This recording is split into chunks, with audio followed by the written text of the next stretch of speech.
মধ্যপ্রাচ্যে যে আগুন জ্বলছে তা কি শুধু একটি আঞ্চলিক যুদ্ধ, নাকি এটি ধীরে ধীরে রূপ নিচ্ছে তৃতীয় বিশ্বযুদ্ধের প্রাক্কালে? আজ বিশ্বের সামনে স্পষ্টভাবে দাঁড়িয়ে গেছে দুটি শক্তিশালী ব্লক।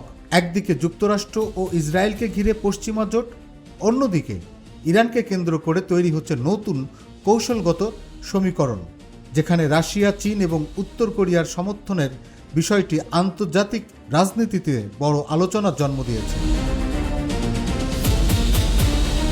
আর এই বৈশ্বিক উত্তেজনার কেন্দ্রবিন্দু এখন একটি দেশ, ইরান। প্রশ্ন হচ্ছে, এই যুদ্ধে শেষ পর্যন্ত জয়ী হতে পারে কে?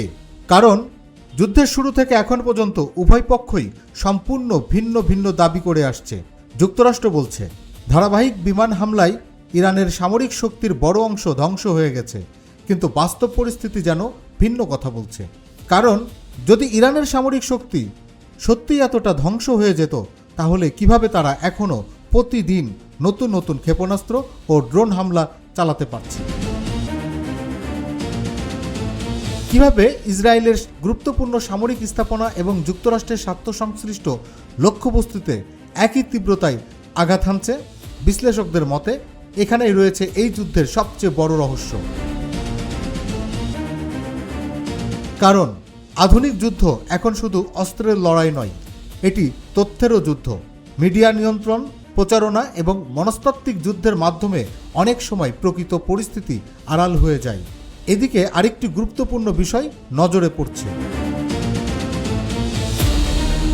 মধ্যপ্রাচ্যে নিজেদের সামরিক শক্তি দ্রুত বাড়াচ্ছে যুক্তরাষ্ট্র। পারস্য উপসাগরে নতুন যুদ্ধজাহাজ, বিমানবাহী রণতরী এবং আধুনিক প্রতিরক্ষা ব্যবস্থা মোতায়েন করা হচ্ছে।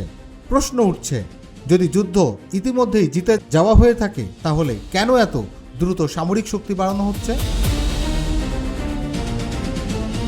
বিশ্লেষকদের মতে এর অর্থ খুবই স্পষ্ট। যুদ্ধ এখনো সমান তালে চলছে এবং কোনো পক্ষই সহজে পিছু হটতে রাজি নয়। আকাশপথের হামলা দিয়ে কাঙ্ক্ষিত ফল আসে না, তাহলে পরবর্তী ধাপ হতে পারে স্থলযুদ্ধ। কিন্তু বিশ্লেষকদের মতে সেটি হতে পারে সবচেয়ে বড় ঝুঁকি। ভৌগোলিক দিক থেকে ইরান একটি বিশাল দেশ। পাহাড়ি এলাকা, মরুভূমি এবং জটিল ভূখণ্ড বিদেশি সেনাদের জন্য বড় চ্যালেঞ্জ তৈরি করতে পারে। ইতিহাসও বলছে তাই। এই অঞ্চলে বহিরাগত শক্তির যুদ্ধ কখনো সহজ ছিল না। এ কারণেই অনেক সামরিক বিশেষজ্ঞ মনে করেন, যদি স্থলযুদ্ধ শুরু হয়, তাহলে তা যুক্তরাষ্ট্র এবং তার মিত্রদের জন্য অত্যন্ত কঠিন ও দীর্ঘস্থায়ী সংঘাতে পরিণত হতে পারে। আর একটি বিষয় প্রায় আলোচনায় আসে, ইরানের জনগণের মানসিকতা। দীর্ঘদিনের অবরোধ, নিষেধাজ্ঞা এবং সংঘাতের মধ্য দিয়ে দেশটির জনগণ এক ধরনের সহনশীলতা অর্জন করেছে বলে মনে করেন বিশ্লেষকেরা। ফলে কেবল সামরিক হামলার মাধ্যমে ইরানের মনোবল ভেঙে ফেলা সহজ হবে না।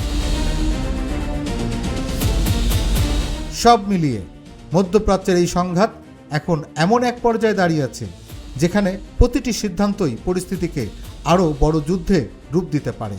আর যদি এই সংঘাত আরও বিস্তৃত হয়, তাহলে তার প্রভাব শুধু মধ্যপ্রাচ্যে সীমাবদ্ধ থাকবে না, বরং তা প্রভাব ফেলতে পারে বৈশ্বিক রাজনীতি, জ্বালানি বাজার এবং আন্তর্জাতিক নিরাপত্তা ব্যবস্থার উপর।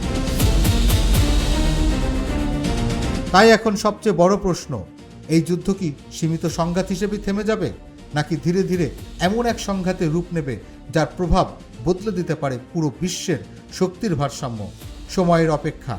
আর মধ্যপ্রাচ্যের যুদ্ধক্ষেত্রেই লুকিয়ে আছে সেই উত্তর। রুহুল আমিন, ইনফিনিটি বাংলা।